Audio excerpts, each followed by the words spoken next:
Bapak, Ibu, saudara-saudari, dan anak-anak yang dikasihi Tuhan, hari ini adalah Minggu Paskah ke-6. Pada minggu ini kita merayakan masa penantian akan hadirnya Roh Kudus. Sebagaimana para murid mendapat peneguhan dari Tuhan Yesus saat menantikan datangnya Roh Kudus. Demikian juga dengan kita pada saat ini. Semoga melalui ibadah ini kita beroleh peneguhan Allah yang menyatakan kasih-Nya. Sebelum memasuki peribadatan minggu, saya persilakan masing-masing pribadi bersaat hening sejenak.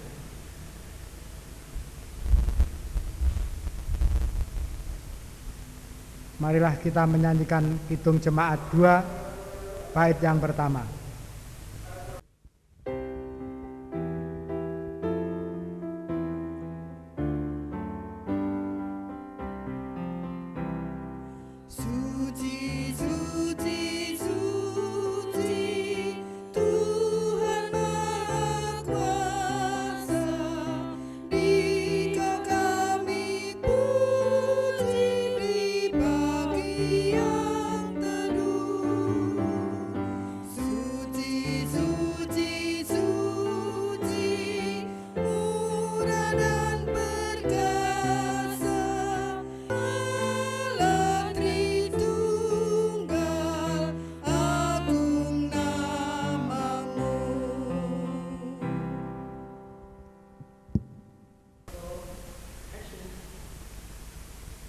Marilah kita menguduskan ibadah ini dengan pengakuan bahwa Tuhan Allah yang menciptakan langit dan bumi adalah sumber pertolongan kita.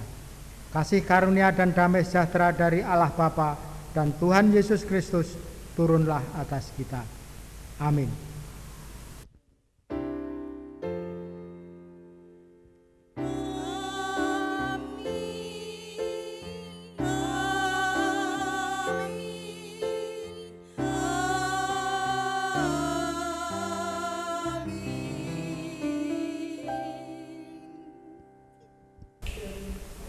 Tema untuk hari ini adalah mengalirkan kasih. Untuk merespon tema tersebut, marilah kita menyanyikan PKJ 219 bait pertama dan kedua.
Pembacaan hukum kasih terambil dari Matius 22 ayat 37 sampai dengan ayat ke-40 yang berbunyi demikian.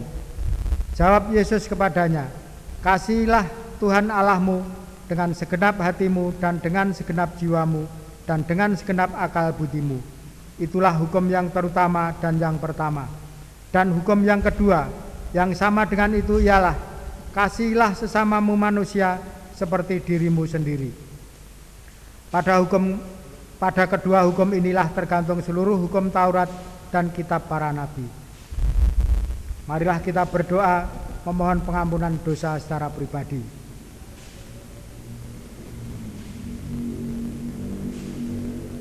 Marilah kita menyanyikan Kidung Jemaat 28 bait yang pertama dan yang kedua.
Terimalah berita anugerah. Jika kita mengaku dosa kita, maka Ia adalah setia dan adil, sehingga Ia akan mengampuni segala dosa kita dan menyucikan kita dari segala kejahatan. Terambil dari 1 Yohanes 1 ayat yang ke-9. Demikian berita anugerah dari Tuhan. Kita nyanyikan Kidung Jemaat 40 bait pertama dan yang kedua.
Marilah kita bersama memperbarui pengakuan iman percaya kita dengan mengucapkan pengakuan iman rasuli. Jemaat dimohon untuk berdiri. Aku percaya kepada Allah Bapa yang Maha Kuasa, Khalik langit dan bumi, dan kepada Yesus Kristus, anaknya yang tunggal, Tuhan kita, yang dikandung daripada Roh Kudus, lahir dari anak darah Maria, yang menderita di bawah pemerintahan Pontius Pilatus, disalibkan, mati, dan dikuburkan, turun ke dalam kerajaan maut. Pada hari yang ketiga, bangkit pula dari antara orang mati, naik ke surga, duduk di sebelah kanan Allah Bapa yang Maha Kuasa, dan akan datang dari sana untuk menghakimi orang yang hidup dan yang mati. Aku percaya kepada Roh Kudus, gereja yang kudus dan am, persekutuan orang kudus, pengampunan dosa, kebangkitan daging, dan hidup yang kekal. Marilah kita bersatu di dalam doa. Ya Tuhan, ajarilah kami untuk sungguh-sungguh mendengarkan firman-Mu, agar kami dikuatkan karena penghiburan-Mu, dan kami tidak menyerah apabila harus menghadapi pilihan-pilihan hidup yang sulit. Amin. Pembacaan Injil diambil dari Yohanes 14 ayat 15 sampai dengan ayat ke-20. Demikian firman Tuhan. Jikalau kamu mengasihi aku, kamu akan menuruti segala perintahku. Aku akan minta kepada Bapa, dan Ia akan memberikan kepadamu seorang penolong yang lain, supaya Ia menyertai kamu selama-lamanya, yaitu Roh kebenaran. Dunia tidak dapat menerima Dia, sebab dunia tidak melihat Dia dan tidak mengenal Dia.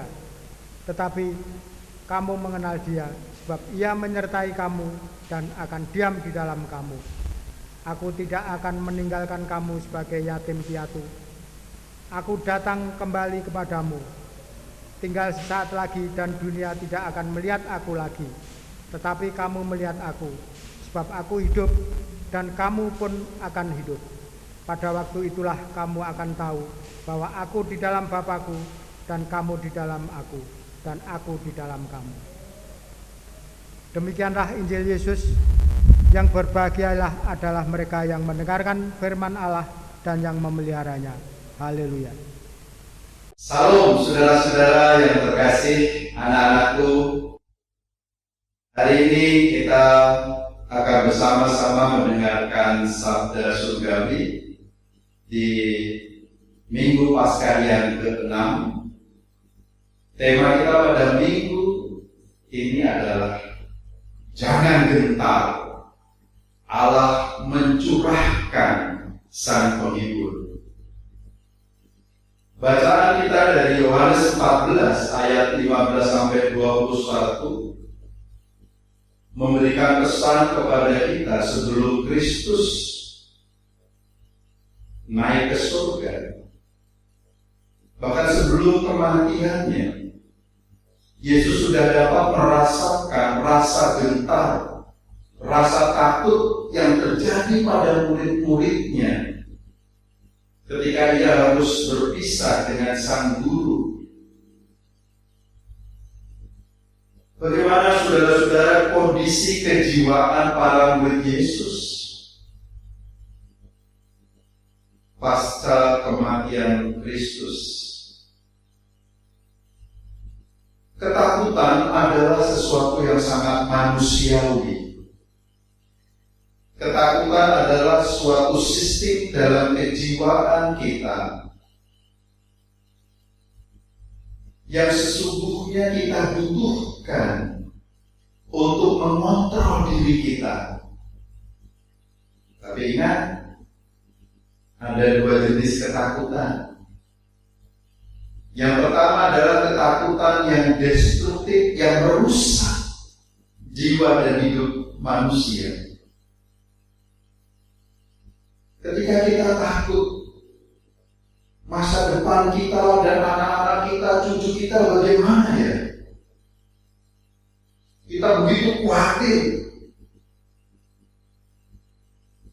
Dan seringkali justru kita melakukan hal-hal yang jahat di mata Tuhan, seperti korupsi, mengambil barang milik orang lain, dan sebagainya. Yesus bersabda, burung pipit saja diberi makan kok. Jadi Yesus tidak mengajarkan kemalasan, tapi Yesus sedang menegur manusia yang memiliki ketakutan yang merusak, yang destruktif itu. Yang kedua, ketakutan yang konstruktif. Ketika kita takut esok tidak bisa naik kelas, ketika kita takut nilai kita akan buruk, ketika kita takut bagaimana nanti rumah kita mungkin disatroni maling dan sebagainya. Lalu kita mengambil usaha belajar yang baik, menyiapkan materi yang baik, menjaga rumah kita dengan sistem yang baik. Inilah yang disebutnya ketakutan konstruktif, ketakutan yang membangun. Jadi ketakutan murid-murid Yesus, kondisi kejiwaan para murid Yesus ketika menghadapi kenyataan bahwa sang guru yang biasa dijadikan sahabat yang baik, sahabat dialog, sahabat di mana mereka dapat mencurahkan hatinya, mencurahkan perasaannya, mencurahkan kekhawatirannya, sekarang tidak ada lagi di hadapan mereka. Kondisi seperti ini, saudara-saudara yang terkasih, tentu saja sangat manusiawi. Ada kepedihan yang mendalam, kekalutan dalam hidup kita. Siapa yang tidak khawatir, siapa yang tidak takut kena virus corona. Anak kita keluar, kita bertakut. Anak kita bermain. Ketika kita melengkapi anak kita dengan masker, melengkapi bagaimana cara bergaul, mengajarkan mereka bagaimana menata hidupnya, mengajarkan mereka apa yang harus kita makan, maka ketakutan kita menjadi ketakutan yang konstruktif, ketakutan yang membangun, sehingga jiwa kita tenang kembali. Pasca kematian Yesus, terjadilah kondisi kejiwaan para murid bahwa mereka mengalami ketakutan yang begitu dahsyat akan menjadi korban pembunuhan. Padahal Yesus sudah tahu kondisinya akan terjadi. Dan perikop ini justru disampaikan oleh Tuhan Yesus sebelum mereka mengalami kematian sang guru. Maka jangan gentar. Para murid saudara-saudara menyembunyikan diri, membutuhkan kebersamaan, membutuhkan dukungan sosial, membutuhkan kenyamanan psikologis. Coba kalau kita sendiri di rumah, dengan kita berlima orang di rumah, rasa aman dalam diri kita yang mana? Pasti yang berlima. Kita tahu akan ada kelemahan, kita tahu nanti ada yang bela, kita tahu nanti ada yang menolong. Itulah kondisinya saudara-saudara yang terkasih. Dan para murid merasakan ketidakberdayaan sama sekali, mengalami semacam kehilangan pengharapan. Apa yang bisa kita kerjakan lagi? Apa yang bisa kita lakukan lagi? Begitu juga saudara-saudara menghadapi KLB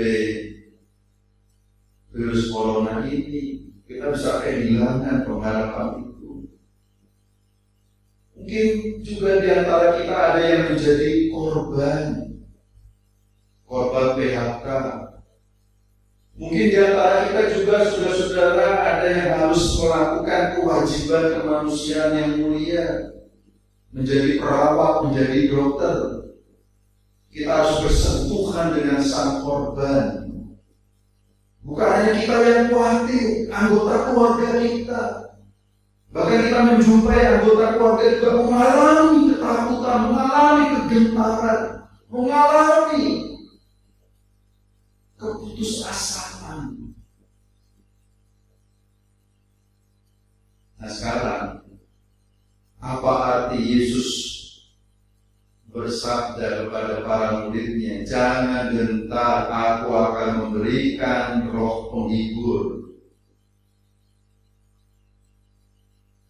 Jadi sebelum Yesus wafat pun, Yesus sudah memberikan kekuatan kepada para murid untuk berani melangkah, berani menghadapi, berani menerima kenyataan ia harus kehilangan yang dicintai, ia harus kehilangan orang yang selama ini menjadi tempat bersandar.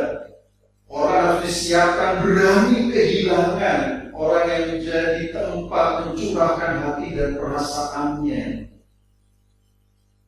Dan Yesus tidak menisbikan ketakutan manusia, Yesus tidak menisbikan kekhawatiran para sahabatnya. Yesus justru menguatkan dia bahwa cinta sejati Tuhan itu, bahwa cinta kasih Yesus kepada mereka tidak akan pernah bisa dipisahkan dan dibelenggu oleh kematian. Jika para muridnya pada waktu itu menyadarinya, mungkin saudara-saudara, mereka akan merasakan siap menghadapi kematian, menghadapi salib Sang Kristus. Tapi inilah proses manusiawi yang harus dialami oleh para murid itu. Mengapa Yesus bersabda akan memberikan dan menjanjikan Sang Penghibur kepada mereka? Bukan meninabobokan, bukan. Di dalam kegembiraan hati, di dalam ketakutan menapaki masa depan, di dalam menghadapi jalan yang masih panjang, di dalam mengisi kehidupan yang kita tidak tahu apa yang akan terjadi di depan kita. Kita butuh kekuatan ilahi, kita butuh kekuatan surgawi. Kita butuh kekuatan yang sejati itu. Dan Yesus mengatakan, dialah Sang Penghibur itu. Kematian bagi Yesus bukan akhir hidup manusia. Itulah yang menghibur kita. Bukannya berarti tidak ada mati, kamu jangan khawatir. Bukan. Tapi Roh Penghibur itu akan menguatkan langkah kita, akan menguatkan keputusan kita, akan menguatkan harapan kita, akan menguatkan rencana-rencana hidup kita. Sekalipun kita tahu kita akan mati, menghadapi kematian, tapi kematian bukan akhir hidup manusia. Ada kebangkitan. Dan kebangkitan itu, saudara-saudara, apa maknanya? Maknanya adalah kefanaan manusia, ketidakabadian manusia, diberi oleh Allah dimensi keilahian. Itu arti kebangkitan. Kita bukan Allah, sehingga tidak mungkin kita abadi. Kita akan mati. Mati secara benar, mati secara baik, mati yang berbuah bagi kerajaan Allah, bagi sesama manusia, bagi gereja, bagi keluarga, bahkan bagi diri sendiri. Tapi ingat, Sang Kristus, Sang Kebangkitan itu telah memberi kefanaan manusia itu dimensi keabadian, dimensi kebangkitan. Dan itulah penghiburan kita. Cinta abadi Tuhan Yesus akan menumbuhkan kepercayaan pada muridnya, pada gerejanya. Cinta abadi Tuhan tidak bisa diputus dengan kematiannya. Dan kebangkitannya itu memberi dimensi keabadian pada kita, dan itu menumbuhkan kepercayaan sekarang. Bayangkan kalau kita tidak percaya pada kebangkitan dan hidup kekal. Loh, yuk kita saudara-saudara yang terkasih dan anak-anakku, kita akan kehilangan masa depan kita. Bagi Yesus ketakutan itu bersumber pada bayangan diri yang negatif. Kita akan mati, kita tidak berguna. Tapi bagi Yesus, mengapa kita tidak boleh gentar? Karena yang pasti adalah kematian itu sendiri. Maka bagaimana manusia menyiapkan kematian itu dengan baik? Yesus mengajak kita melakukan kebaikan, keadilan, dan sebagainya. Itulah sebabnya mengapa Yesus berkata, jangan gentar, aku akan memberikan roh penghibur kepadamu. Para murid diajarkan hidup itu adalah merayakan pesta iman. Pesta iman, bukan lari dari kenyataan, bukan bersembunyi. Bekerja, melayani, dan sebagainya adalah pesta iman kita. Kita akan mati, yes. Tetapi kita tahu bahwa kita melakukan karya-karya yang terbaik. Itulah sebabnya mengapa ketika Yesus berkata, jangan gentar, aku akan memberikan kepada kamu sang penghibur. Artinya, orang percaya, orang yang mengikut Kristus diminta untuk pergi dan memberitakan cinta abadi, memberitakan jalan salib yang ikhlas berkorban, merayakan pesta iman dengan berbagi makanan dan minuman, berbagi kebahagiaan. Toh sama dengan orang-orang yang tidak melakukan itu akan mati. Yes, tapi kematian yang kita siapkan itu adalah kematian yang berguna. Maka kata Yesus, jangan takut, jangan gentar. Sang penghibur itu memberikan kekuatan pada kita, memberikan kekuatan abadi kepada kita. Sebab kebangkitan itu mewatakan kepada kita kuburan bukan tempat manusia untuk mencintai, tetapi kehidupan itulah tempat manusia untuk mencintai. Kehidupan abadi adalah realitas akhir orang-orang percaya dan bukan kematian. Maka kepercayaan itu membuat kita tidak gentar. Kegentaran yang terjadi dalam diri kita harus kita transformasi supaya kegentaran itu memberikan kekuatan kepada kita. So, saudara-saudara, cinta Yesus yang dijawab dengan kepercayaan para muridnya ini akan melahirkan pengharapan baru untuk memberdayakan muridnya, untuk memberdayakan gerejanya. Ada sebuah ilustrasi. Seorang anak kecil berlari. Ibu, ya anakku, ibunya temanku hebat sekali. Apa yang terjadi anakku? Ia menyodorkan tangannya supaya digigit nyamuk, sehingga anaknya bisa tidur. Maukah ibu berbuat seperti itu untuk aku? Ibunya berkata, tidak anakku, tidak. Tapi sebelum kita tidur, ibu akan mengusir dan membunuh nyamuk-nyamuk di rumah kita, sehingga kita akan tidur bersama-sama dengan nikmatnya. Ibunya temanku juga hebat pengorbanannya.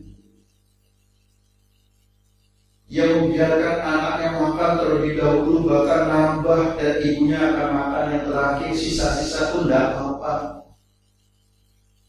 Maukah ibu berbuat seperti itu untuk aku? Tidak anakku, tidak. Tapi ibu akan bekerja keras mencari nafkah untuk kamu dan ibu, supaya ketika kita makan tidak terasa pahit, supaya kita bisa makan dengan enak, supaya kita makan bersama-sama dan sehat. Lalu anak itu terharu dan memeluk ibunya. Ibu, aku sangat bangga dengan kamu, ibu. Biarlah aku bersandar kepadamu, ibu. Tapi ibunya mendorongnya. Tidak, anakku, lepaskan. Ibu akan mengajarkan kamu bagaimana kamu berdiri tegak, bagaimana kamu berjalan, bagaimana kamu melanjutkan kehidupan. Sebab anakku, esok atau lusa, ibumu ini yang menjadi sandaran kamu akan mati dan tak berdaya. That's the point, saudara-saudara yang terkasih. Mengapa Yesus berkata, jangan gentar, aku akan memberikan kepada kamu roh penghibur, roh kebenaran, roh kudus, Parakletos, apapun sebutannya. Sebab Yesus ingin karya-karya cinta kasihnya dilanjutkan oleh gerejanya. Dan inilah pengharapan yang muncul, bangkit di dalam hati para muridnya. Saudara-saudara yang terkasih, mari lanjutkan kehidupan kita. Tumbuh satu pengharapan. Yesus yang bangkit adalah sumber sejati damai sejahtera manusia dan bukan yang lainnya. Maka Yesus berkata juga, damai sejahtera ku berikan kepadamu. Seperti sang ibu itu, jangan gentar anakku. Aku akan mengajarkan kamu berdiri, berusaha, sebab esok atau lusa kamu harus membangun kehidupan. Yang kedua, pemberian sang roh penghibur itu memberikan pengharapan dalam diri para muridnya, spiritualitas yang baru. Maka Yesus memberikan roh penghibur, mengembuskan roh kudus, memberikan roh kebenaran, supaya para muridnya tidak gentar karena melakukan kebaikan dan melakukan kebenaran. Dan yang ketiga, saudara-saudara, pengharapan itu adalah prinsip iman kita, bahwa kita akan hidup bersama dengan Sang Kristus. Dan inilah yang akan memberikan kekuatan kepada kita. Saudara-saudara, segala kondisi, segala lingkungan yang ada di sekitar kita dapat menimbulkan rasa takut dan khawatir dalam diri kita. Tapi sabda Yesus, jangan gentar. Aku akan memberikan roh penghibur yang akan membuat kita berani berjalan seperti sang ibu melepaskan anaknya.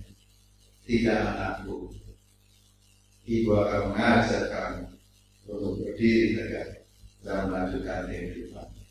Demikianlah Kristus memberi roh penghibur kepada saya, kepada Anda, kepada anak-anak kita semua.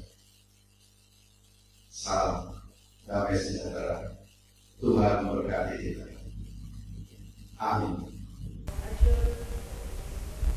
Bapak, Ibu, serta saudara-saudara yang terkasih di dalam Tuhan Yesus Kristus, mari kita berdoa, doa syafaat. Tuhan Allah Bapa kami yang maha baik dan maha kasih, yang bertahta di dalam kerajaan surga yang mulia. Kami umat-Mu di GKJ Karangasem ini hendak mengucapkan rasa syukur yang sebesar-besarnya atas penyertaan-Mu yang telah Engkau berikan kepada kami hamba-Mu yang penuh dosa ini, sehingga Tuhan masih memperkenankan kami untuk melaksanakan ibadah online pada hari ini. Terlebih kami telah mendengarkan firman yang Engkau sabdakan kepada kami, hamba-Mu yang banyak sekali memiliki kekurangan.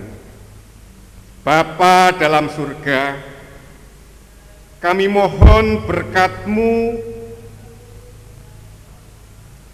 sehingga kegiatan kami pada hari ini kiranya Tuhan memberkati di dalam tugas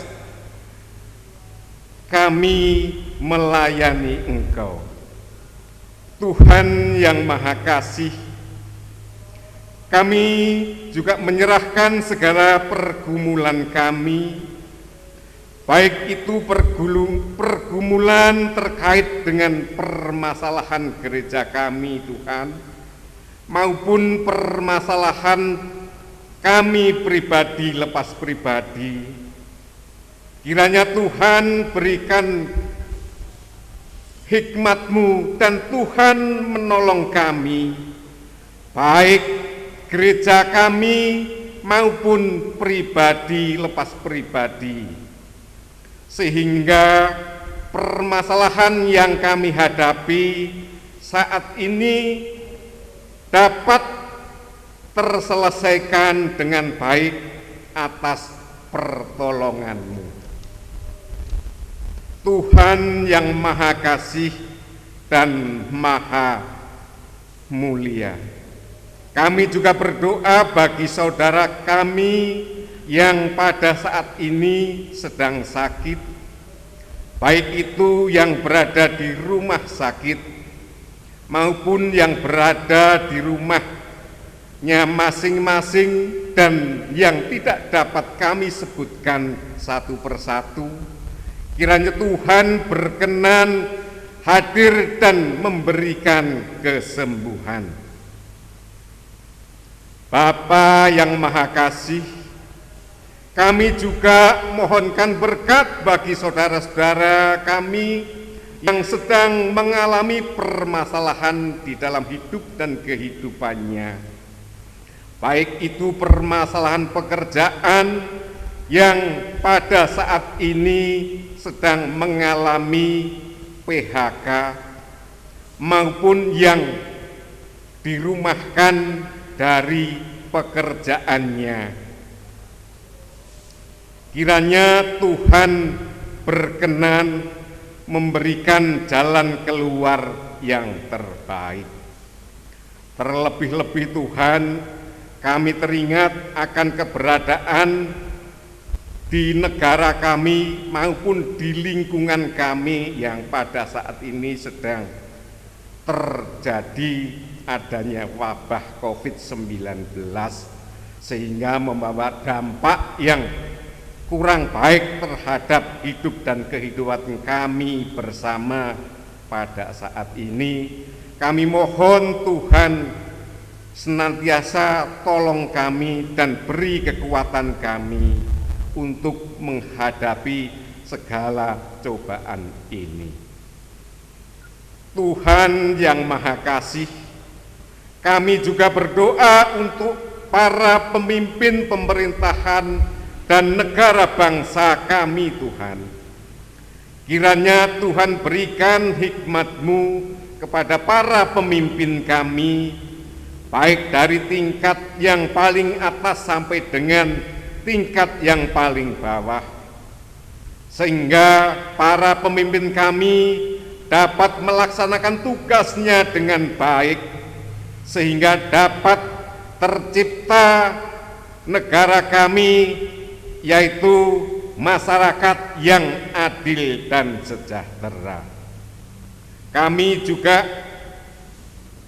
menyerahkan segala kekurangan dan dosa kami di dalam kami melaksanakan ibadah secara online pada saat ini, kiranya Tuhan berkenan mengampuninya.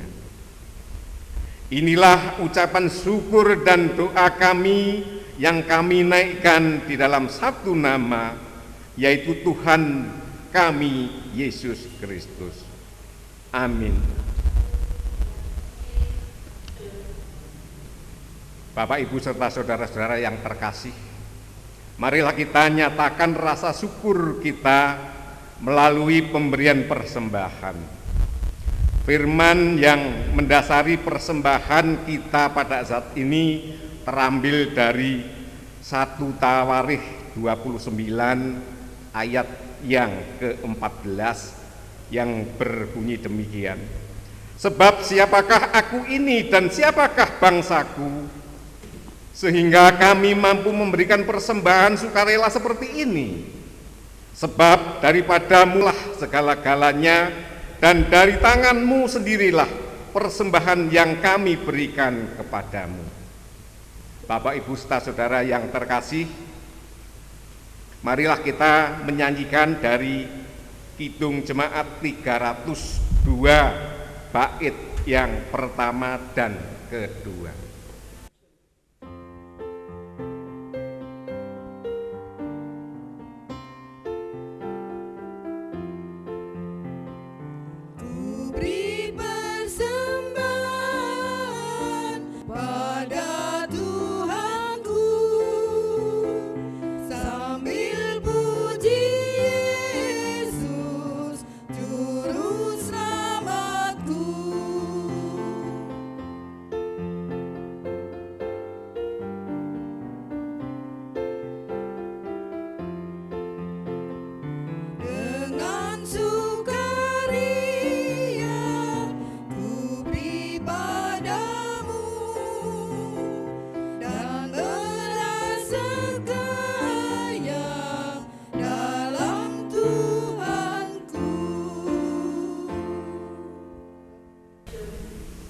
Bapak, Ibu, serta saudara-saudara yang terkasih, mari kita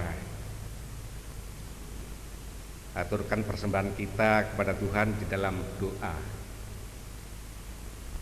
Tuhan yang makasih, kembali kami berlutut di hadirat-Mu ya Tuhan, untuk mengucapkan puji syukur dan terima kasih, karena di samping kami telah menerima berkat firman-Mu, pada kesempatan ini Tuhan memberikan kesempatan kepada kami untuk menghaturkan persembahan rasa ucap syukur kami kepadamu. Baik itu persembahan mingguan, persembahan bulanan, persembahan perpuluhan, persembahan istimewa maupun persembahan-persembahan yang lainnya. Kiranya Tuhan berkenan menerima dan mensucikannya, sehingga persembahan kami boleh menjadikan persembahan yang berkenan di hadapan-Mu. Bapa yang makasih, kami juga berdoa untuk saudara kami yang bertugas untuk mengelola persembahan ini. Kiranya Tuhan berkenan memberikan hikmat-Mu, Tuhan berikan kemampuan maupun kebijaksanaan, sehingga apa yang dapat dilaksanakan oleh saudara kami ini boleh berkenan di hadapan-Mu. Tuhan yang Maha Kasih, apabila terselip dosa serta kesalahan kami di dalam kami mempersembahkan, kiranya Tuhan berkenan mengampuninya. Demikianlah doa ucap syukur kami, dan kami hendak melanjutkan dengan doa yang telah Tuhan ajarkan kepada kami, yaitu doa Bapa kami. Bapa kami yang ada di surga, dikuduskanlah nama-Mu, Datanglah kerajaan-Mu, jadilah kehendak-Mu di bumi seperti di surga. Berikanlah kami pada hari ini makanan kami yang secukupnya, dan ampunilah kami akan kesalahan kami, seperti kami juga mengampuni orang yang bersalah kepada kami. Dan janganlah membawa kami ke dalam pencobaan, tetapi lepaskanlah kami daripada yang jahat. Karena Engkaulah yang mempunyai kerajaan dan kuasa dan kemuliaan untuk selama-lamanya. Amin. Jemaat kami undang untuk berdiri. Marilah kita menyanyikan dari PKJ 216 bait yang pertama dan kedua.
Tuhan melayakkan dan mengutus kita untuk mengemban tugas yang mulia, untuk memberitakan kabar keselamatan sehingga setiap orang mengalami kehidupan kekal yang berasal dari Tuhan Yesus Kristus. Kini arahkanlah hatimu kepada Tuhan dan terimalah berkat-Nya. Kasih karunia Tuhan Yesus Kristus dan kasih Allah Bapa serta persekutuan Roh Kudus menyertai kita sekarang dan sampai selama-lamanya. Amin. Mari kita akhiri ibadah pada hari ini dengan kita menyanyikan dari PKJ 200.